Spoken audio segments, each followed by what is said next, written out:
नमस्कार, मैं हूं दिबांजलि मोइत्रा। देश में कोरोना से हाल तेजी से बिगड़ रहे हैं। दुनिया के कई देश ऐसी स्थिति में भारत के साथ खड़े हैं और भारत की मदद के लिए आगे आए। कोरोना से लड़ने के लिए जो सबसे बड़ा हथियार इस वक्त माना जा रहा है वो वैक्सीन। भारत में वैक्सीन बन भी रहा है, लेकिन इस दौरान अमेरिकी राष्ट्रपति का एक फैसला इस राह में रोड़ा बन गया था। लेकिन पीएम मोदी ने एक फोन कॉल से ही उस रोड़े को हटा दिया।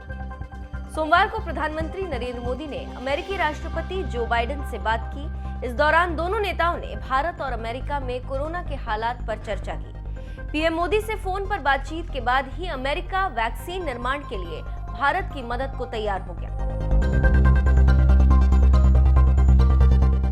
पीएम मोदी ने ट्वीट कर इस बात की जानकारी दी कि उन्होंने अमेरिकी राष्ट्रपति से बात की। इस दौरान दोनों के बीच कोरोना संकट को लेकर चर्चा हुई।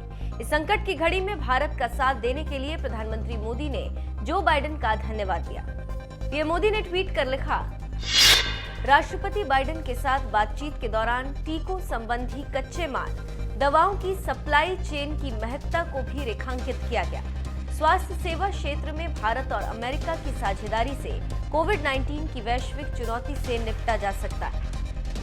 इस बातचीत के बाद अमेरिकी राष्ट्रपति जो बाइडेन ने भारत में कोविशील्ड के उत्पादन के लिए तत्काल कच्चा माल उपलब्ध कराने की बात कही। अमेरिकी राष्ट्रपति जो बाइडेन ने लिखा, आज प्रधानमंत्री नरेंद्र मोदी से बात की और उन्हें कोविड-19 के खिलाफ लड़ाई में पूरी मदद और रिसोर्स देने की बात कही। मुश्किल वक्त में वो हमारे साथ थे और अब हम उनके साथ रहेंगे। इससे पहले राष्ट्रपति जो बाइडेन ने रविवार को एक ट्वीट में कहा था, वैश्विक महामारी की शुरुआत में हमारे अस्पतालों पर दबाव बहुत बढ़ जाने के बाद जैसे भारत ने अमेरिका को मदद भेजी थी, वैसे ही हम जरूरत के इस वक्त में भारत की मदद के लिए दृढ़ संकल्पित हैं। दोनों नेताओं के बीच ये भी बात हुई कि कोरोना जैसी महामारी से निपटने और वैक्सीन डेवलपमेंट के लिए भारत अमेरिका के कितने बड़े साझेदार साबित हो सकते हैं। प्रधानमंत्री मोदी और अमेरिकी राष्ट्रपति के बीच ये भी तय हुआ कि कोरोना संकट से निपटने के लिए दोनों नेता लगातार एक दूसरे के संपर्क में रहेंगे।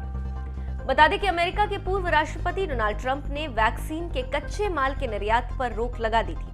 जो बाइडेन के राष्ट्रपति बनने के बाद ये उम्मीद लगाई जा रही थी कि वो इस रोक को हटा देंगे, लेकिन उन्होंने भी इस रोक को जारी रखा, जिस वजह से भारत में कोविशील्ड वैक्सीन का प्रोडक्शन ज्यादा मात्रा में नहीं हो पा रहा था। लेकिन रविवार को एनएसए अजीत डोभाल ने अमेरिकी एनएसए जेक सुलिवन से बात की थी, जिसके बाद अमेरिका वैक्सीन के कच्चे माल के निर्यात पर लगी रोक को हटाने को तैयार हो गया था।